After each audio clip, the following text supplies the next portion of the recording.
Salve galera, tudo bem? Eu sou o Rodrigo Medeiros, seu professor de Geografia aqui na Unipré e estou pintando aqui com mais um Bizu Estratégico, o terceiro vídeo que vai concluir para a gente as dicas de industrialização brasileira, tá? Então, segunda metade do século XX, o que a gente tem? Nos dois últimos vídeos eu mostrei para vocês que a industrialização brasileira pode ser trabalhada em três fases, né?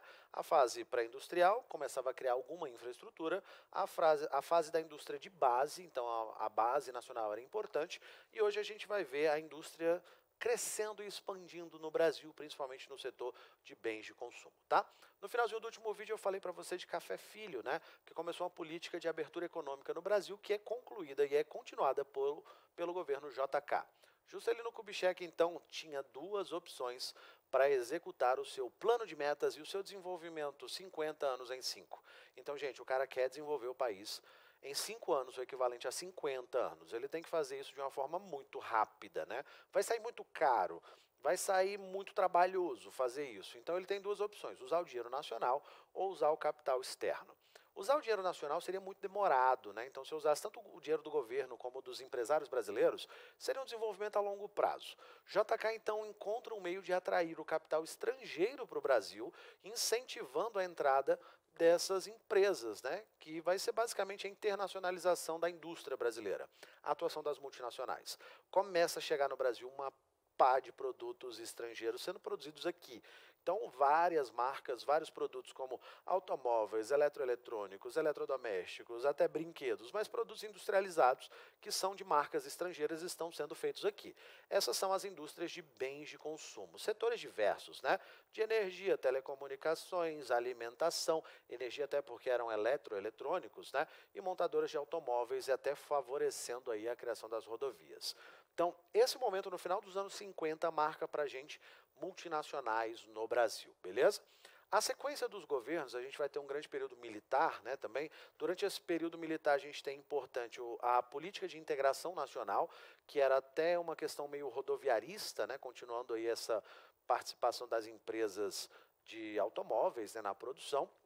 E vai gerar para a gente um período, ó, se liga nisso, isso é muito importante para a gente nas nossas provas. Entre 1970 e 85, o auge da desconcentração industrial. O que é desconcentração industrial? As indústrias no Brasil começam ali na região sudeste, principalmente a Grande São Paulo, né?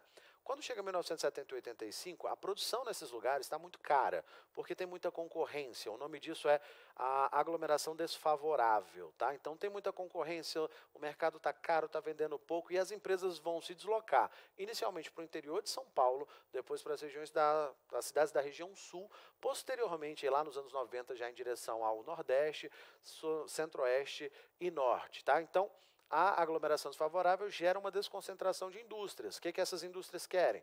Produzir mais barato. Querem vantagens locais de produção, tá? Isso só é possível porque a comunicação e o transporte se desenvolvem junto com toda essa industrialização. Isso gera guerra fiscal. Gente, guerra fiscal é, os estados estavam meio que brigando entre si para conseguir atrair essas empresas para os seus estados, né? Porque elas gerariam impostos a nível estadual. Nos anos 80, a gente tem uma década considerada década perdida, né?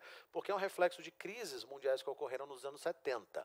Essa década perdida é estagnada. Resumindo, o governo brasileiro tem baixa capacidade de investimento industrial e isso vai gerar para a gente um Programa Nacional de Desestatização a partir dos anos 90. Esse programa vai reduzir a presença do Estado brasileiro, principalmente no setor industrial, né? Então, o Estado brasileiro era dono de várias indústrias, ele passa a vender, a privatizar essas indústrias para a iniciativa privada, tá? Então, nos anos 90, o que vai estar presente na industrialização brasileira são práticas neoliberais associadas a essa questão das privatizações, retomando a desconcentração industrial, agora em direção ao Nordeste, ao Centro-Oeste e ao Norte, né? Essas empresas vão buscar vantagens locacionais como capitais, energia mais barata, mão de obra mais barata, matéria-prima mais acessível, mercados consumidores novos, e isso só é possível por conta do desenvolvimento da tecnologia de transportes, beleza? E aí essa retomada gera para a gente essas consequências, né? Redução dos custos de produção, está mais barato produzir, por isso que eles quiseram expandir essa produção para outras áreas do país. Capital privado, dependendo de investimentos estrangeiros, então a gente tira aquela participação do Estado, como a gente falou.